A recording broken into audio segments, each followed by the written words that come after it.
Ok, parfait, salut à tous, j'espère que vous portez extrêmement bien. Donc je m'apprêtais à envoyer une belle petite position dans mon groupe privé et j'en ai profité voilà pour voilà, j'ai pensé à vous partager également ça en public sur YouTube. Ça fait bon petit moment qu'on n'a pas partagé les analyses vraiment en direct, ok.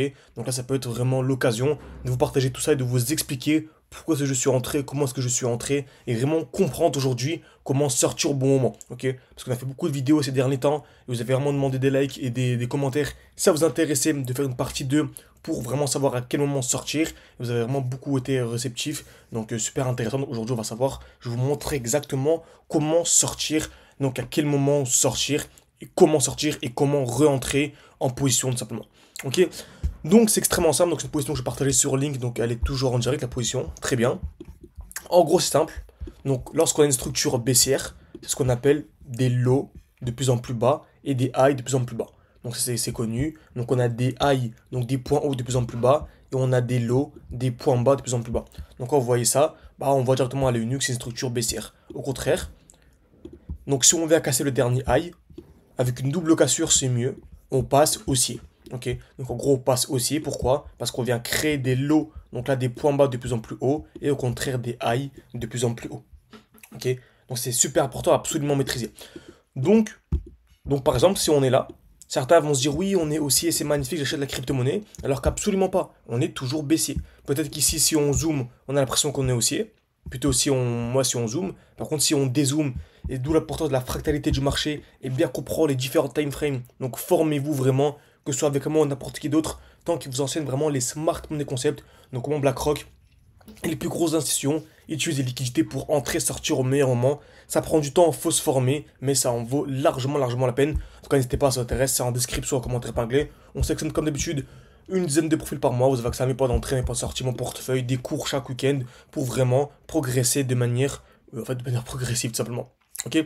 Donc, très bien. Donc, par exemple, si on est là, est-ce qu'on est passé aussi? Absolument pas, parce qu'on peut très bien avoir une chute. Et en fait, là, on continue la chute en ayant des highs de plus en plus bas. Ok, donc tant qu'on n'est pas vraiment cassé, on est toujours baissier. Très bien. Donc ici par exemple, on a ce qu'on appelle des overextension aussi.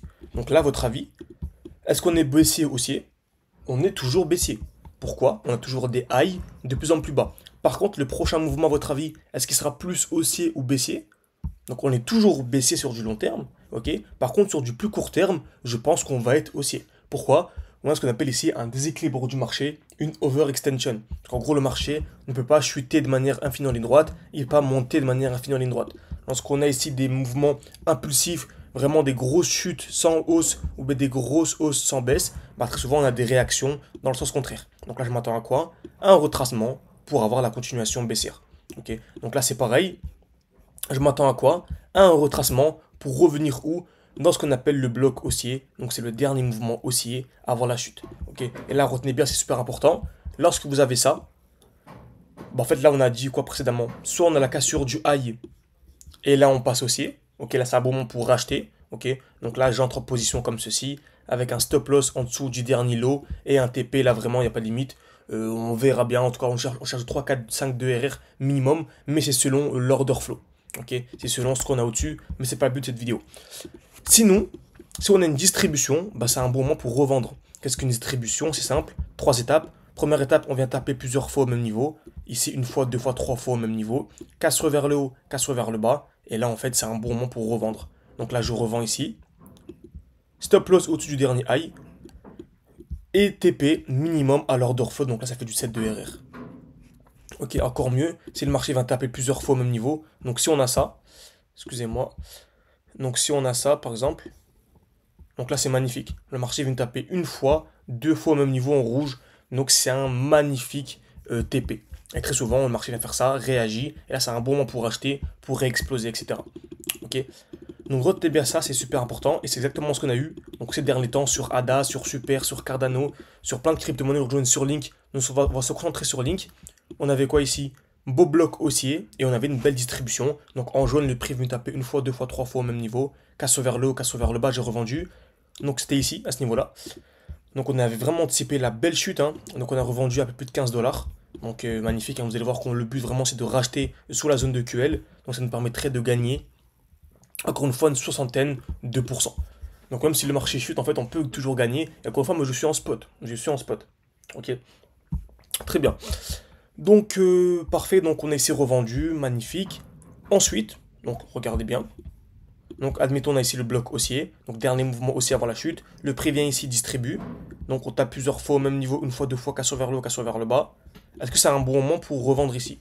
En fait, ce qu'on va faire, c'est qu'on va attendre un retour dans le nouveau bloc haussier. Donc, le nouveau bloc haussier, c'est celui-ci.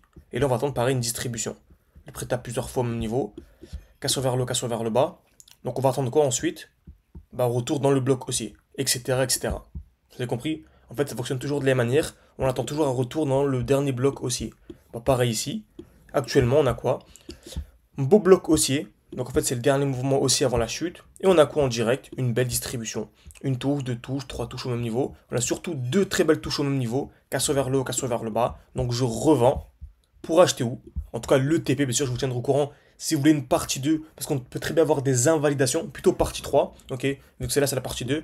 Si vous voulez une partie 3, n'hésitez pas à mettre un like à cette vidéo et à écrire partie 3 en commentaire. Merci beaucoup en tout cas à ceux qui prendront le temps. Ça m'aide beaucoup, ça permet de savoir ce qui vous plaît, ok?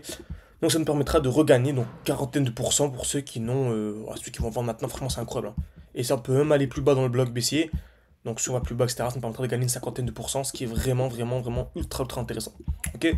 Donc comme vous savez, on avait le défi à 600 ou 10 000, là on a revendu, donc on n'a pas réinjecté. Le but c'est de réinjecter sous les EQL, que ce soit ces EQL là, ces EQL sous Cardano, ces EQL sous Super et sur plein d'autres crypto-monnaies. Pareil, hein, sur Gary Ethereum, ETH, USDT. La zone attendue vraiment c'est la tiers et surtout le gros bloc baissier, donc ce dernier mouvement baissier avant l'explosion. Ok, je pense que là pour ça moi j'ai revendu un Ethereum. BTC USDT c'est pareil. On est ici, je m'attends clairement à un retour dans ce bloc pour ensuite avoir la continuation, vous avez compris. Donc j'espère que cette vidéo vous a plu, n'hésitez pas à mettre un like, à vous abonner, c'est beaucoup pour le développement de la chaîne YouTube, c'est qui va aller beaucoup plus loin, avoir accès à mes points d'entrée, mes points de sortie, un groupe d'échange, les résultats des membres, un groupe de discussion tous les jours, bref n'hésitez vraiment pas, c'est en description, en commentaire épinglé, et moi je vous dis à la prochaine.